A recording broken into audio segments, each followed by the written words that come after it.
or it just can have a lot of psychological effects on them. Let's see. Our LGBTQ group also face a greater risk of sexual assault compared to, say, the other heterosexual men or heterosexual women. So let's see, other groups, the majority of perpetrators were men, but significant minorities were women.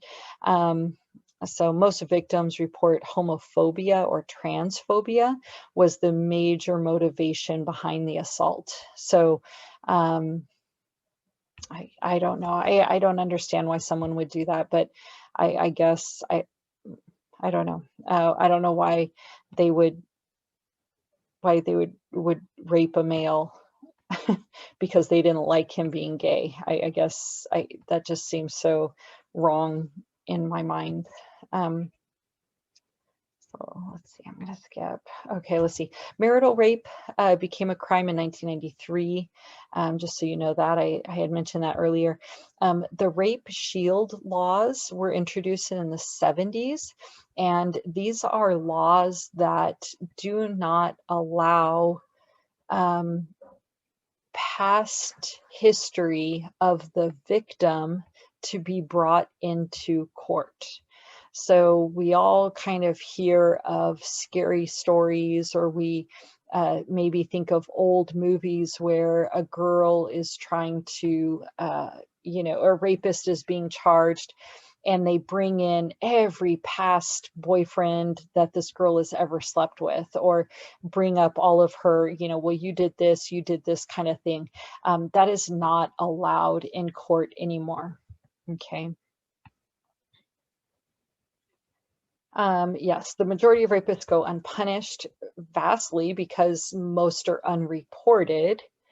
And then of those that are reported, only about half of them are arrested or convicted. And then, so that's not good, right? Most don't, there's no legal ramifications for what happens. And it is important to know that, it can be, we really feel that they're repeat offenders that are out there doing this. If this guy just kind of has this history and this is his MO, and he's never been caught before, it's likely that he's going to continue doing that. So, there's a lot of questions on why men, might rape. We do hear things about rape society. We have the biological, the hormone testosterone idea. And some people say that it could have some evolutionary roots too. And, I don't know if I agree with this, but, maybe. Right, we do see within the orangutans that they coerce sex, and so maybe it is something that is just done very primal.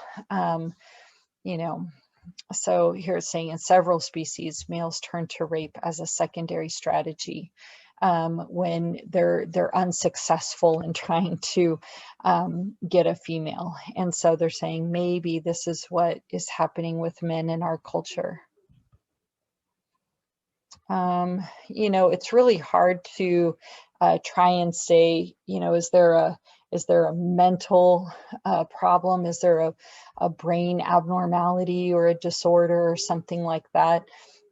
Obviously, if you have a really bad person, like I'm thinking of the Night Stalker right now, I'm thinking of Jeffrey Dahmer, Ted Bundy, there's no question these guys are bad, right? And 100%, would they have at the least narcissistic personality disorder, but I would argue probably more like into antisocial personality disorder. So 100%. You know, but it's really hard to, it's not like we have a rape disorder. We don't have anything like that that's very clear to define all rapists. They do tend to be less educated, poor relationships, more self-centered, and have less capacity for empathy. This really sounds like narcissistic disorder. But again, if these are the ones that they're testing, then these are the ones that have been caught. And when you want to look at the less educated kind of thing, then maybe it's just because of their low IQ that's why they were caught. You know, what about the high IQ people out there? Are they still out there doing this?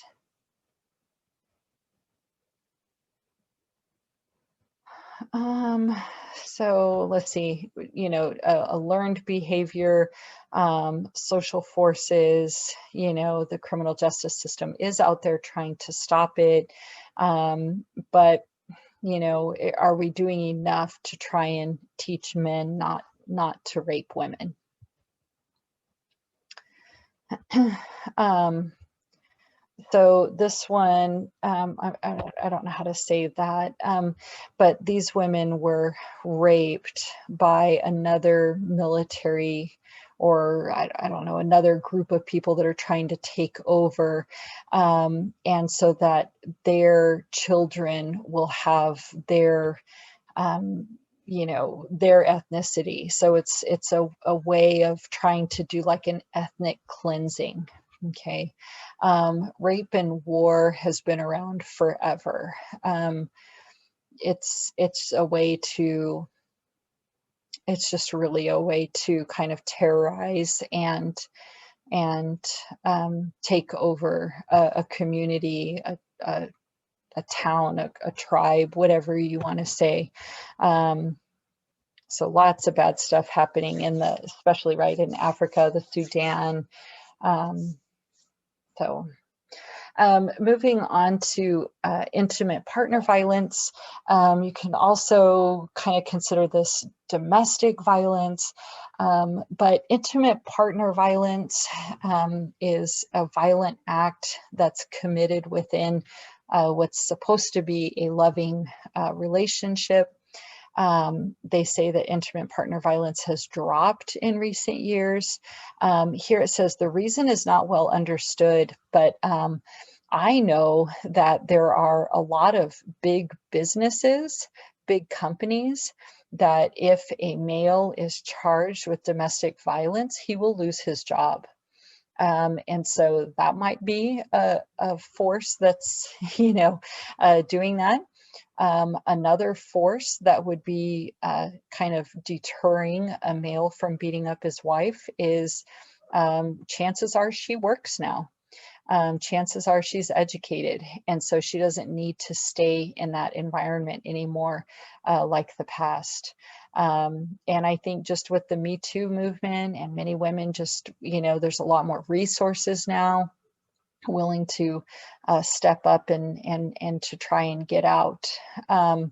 So simple assault is the most common, but we know that if he is hitting her, and right now it might be simple assault, we know that it will escalate, and we generally say that it's only a matter of time before he will kill her. So it will escalate, it will get worse. We promise you it's not, he's not going to stop, he's not going to change. Okay. And I do want to bring up here, women do beat men. And I said he and her because that is the most common, but men can be assaulted also. And so men, you know, some of those girls are crazy, and they are not allowed to hit you. They're not allowed to do things like that.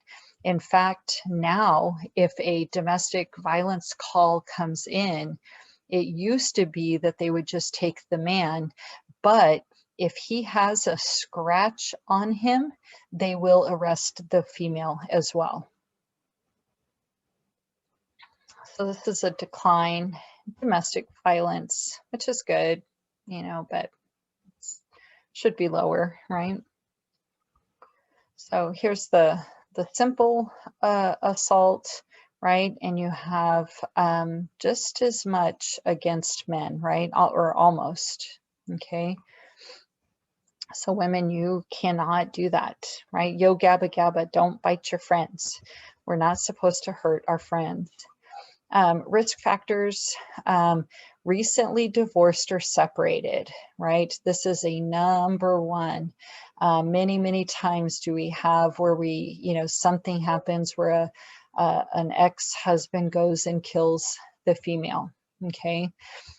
Being bisexual for some reason, African American, having low income, okay? However, domestic violence happens at all education levels. It happens at all socioeconomic levels. Rich doctors beat their wives just as much as lower socioeconomic statuses. So it happens across the board. Why maybe low income is overestimated here is probably because of close living quarters. If you live in an apartment building where many neighbors can hear you, chances are the cops are going to be called. If you live in a big house where your neighbor is far away and can't hear, chances are the cops will not be called. It is problematic on college campuses, and again, strongly associated with alcohol use. It's in the kitchen, baby. So this one, we talk about how we want to stop rape. We want to stop domestic violence. We want to stop suicides. We want to stop child abuse. Well, the number one drive behind all of those is substance abuse. You can talk to any police officer, any child protective services, social worker, and 9 times out of 10, when they are called out to a situation, alcohol or drug abuse is the cause. People who commit suicide are most likely drunk or under the influence of something. So if we want to try and solve these horrible afflictions that we have in society, then we need to look at alcohol and substance abuse.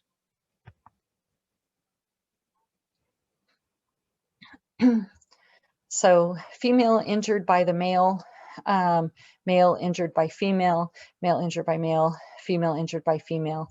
Your number one thing that happens is psychological abuse. And psychological abuse is very common. And if this person starts to turn aggressive, which the likelihood is pretty high, then you start getting into where they're starting to cause physical injury. And I promise you it will only escalate from there. They need to beat you down psychologically to keep you so that they can start doing the physical, okay? Or maybe they don't see it that way, but as you become lower and lower in your self-esteem and wrapped up in this person, the more you're going to tolerate. And you're going to start tolerating the physical injury because they've already beaten you down emotionally. If you just got together with somebody last week and they smacked you tomorrow, I promise you, you're not going to talk to that person anymore. But if you've been with this person and they've gotten a chance to beat you down emotionally, then when the smacking starts, you probably won't leave. So this just talks a little bit about learned helplessness, which is, you guys have probably learned about this in intro, where, once you're so beaten down emotionally, your self-esteem is essentially non-existent. Your locus of control is completely internalized. You feel like it's all your fault. You have no self-efficacy. You feel like you can't enact change in your environment. then I promise you, you are not going to leave an abuser. You will stay and you will take it.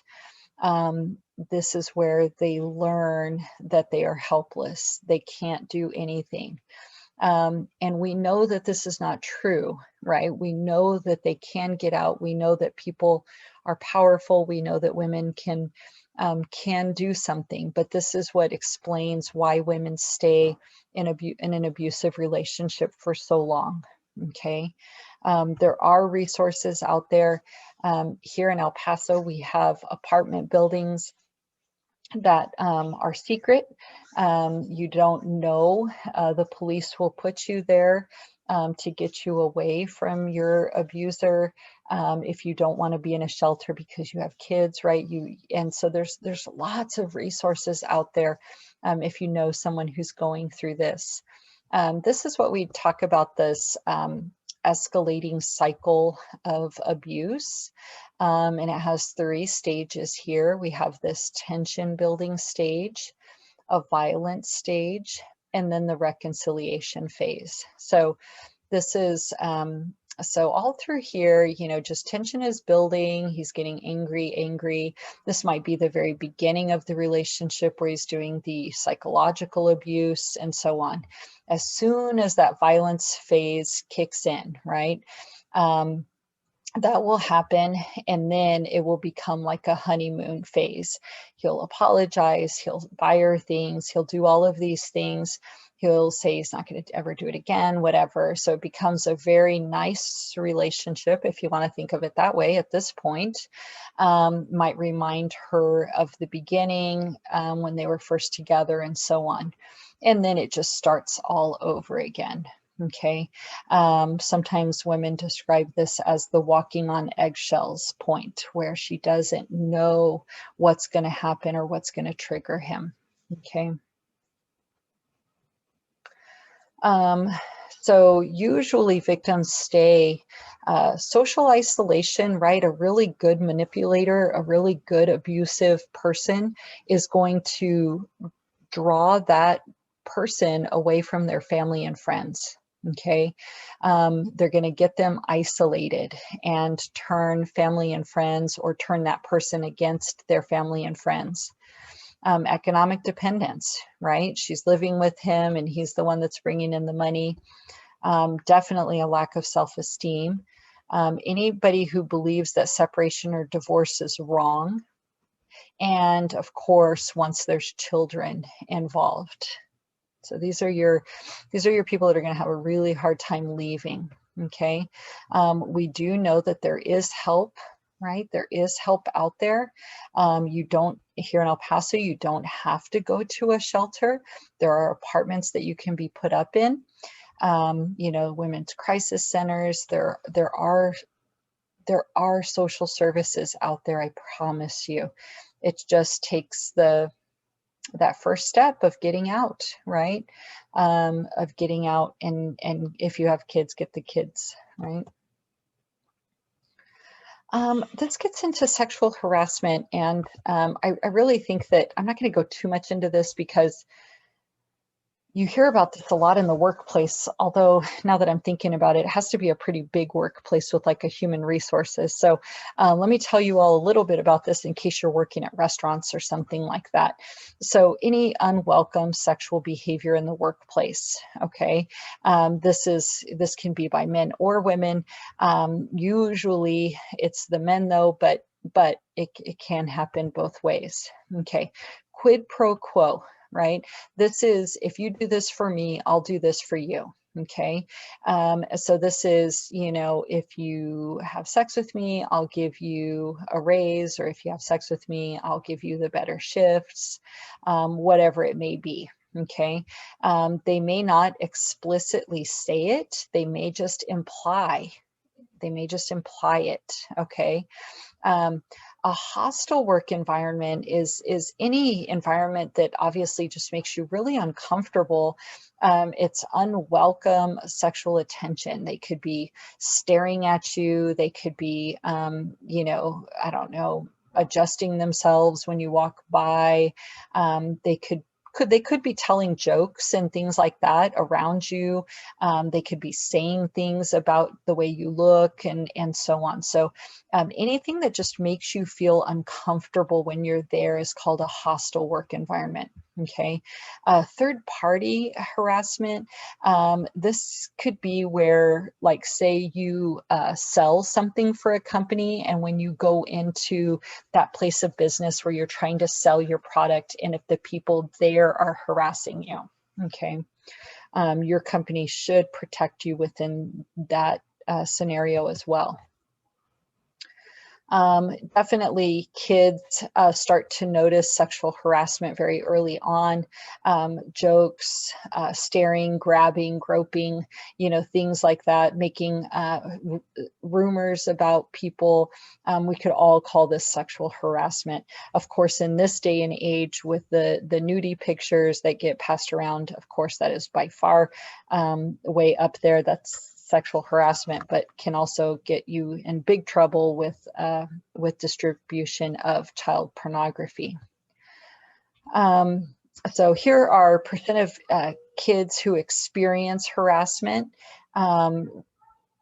Right, jokes, people calling you gay, they're grabbing you or pinching your butt, rumors, right, all of these different things. So those are what kids, this is grades 5 to 8, right? So mostly middle school. If you're in a job, in a work environment where you're having to go through this, it really causes an immense amount of stress on the person. They don't like their job. They can start suffering physically, mental health for sure. Productivity will go down. They start calling in sick, things like that. So employers really, like your big companies, are going to try and stop this, right? Because they know, one, it's illegal, and two, it just can really cause good workers to leave because of maybe one toxic person. If it's unwelcome, it's unlawful. Okay, so if you don't like dealing with jokes or comments and things like that, go and complain. If you're at a small restaurant or something, a small store that doesn't have an HR, talk to your owner. Or not your owner, but the owner of the business, and see what they do. If the owner is the problem, you can always go to the EEOC, the Equal Employment Opportunity, I don't know, commission or whatever it's called, and you can file complaints there. So stalking, stalking can get into some very serious issues, and it can turn really bad really quick. So I think we all know what stalking is. We kind of joke about it like, oh, I'm stalking them on Facebook or something like that, but we're talking about the serious obsessive pursuit of somebody who used to be a boyfriend or a girlfriend, someone who you want to be with, or it could be you have a grudge against someone, a worker, someone you don't like, something like that. So stalking is just really following this person around. You're constantly trying to contact this person. You're always knowing where this person is, and you're putting that victim in a state of fear. Okay. Intimate partner stalking is just what it sounds like. This is somebody that's a current or former spouse, boyfriend, or whatever. So this is your most common type of stalking. Anger is a major motivation.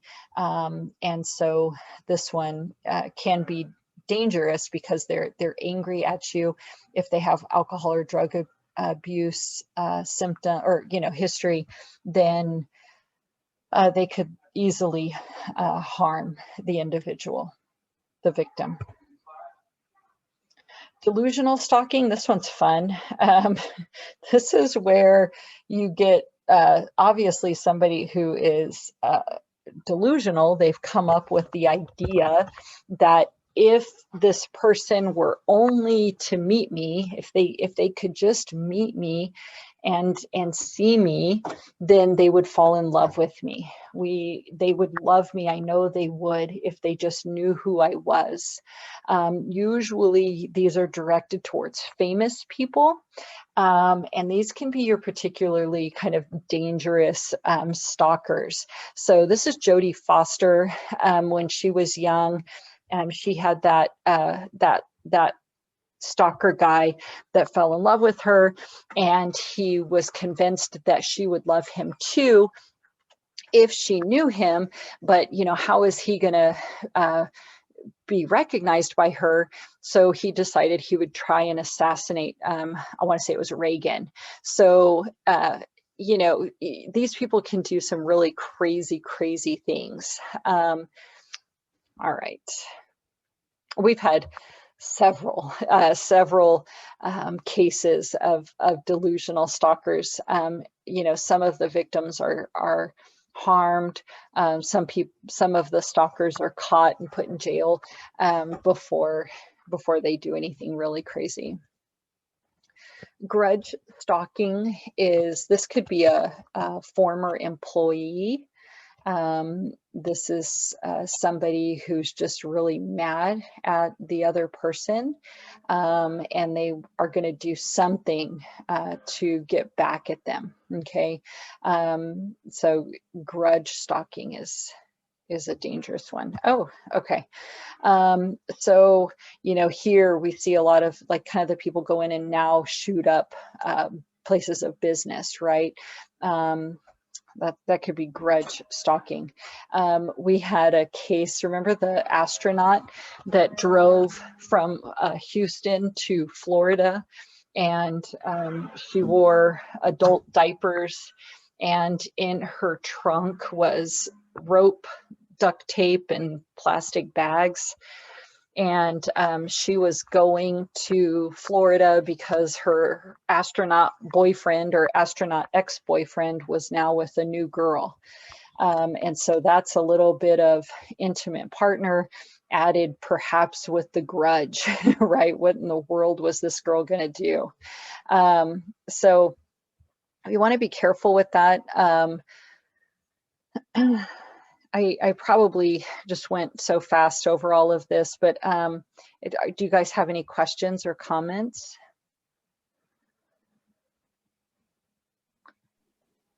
I don't know. No, yeah, it's pretty straightforward. I don't know what, I guess there's really nothing else to say, but other than that, but well, it was a pleasure, guys. I again, you know, wish we were all face to face, and I know you all might be moving on to bigger and better things. So when you're big, cool psychologist or whatever it is that you're going to go do, remember me and send an email or drop by and say hi once the world gets back to normal. Thank you. It was great. That was a wonderful and hilarious thing to say because it's so true. The world is so crazy. But thank you so much. It was a great class. Thank you, guys. Thank you, Rebecca. So yeah, okay. Well, if you have any questions, you know, always email me. If I've messed up your grade in some way, if you're wondering about something, email me.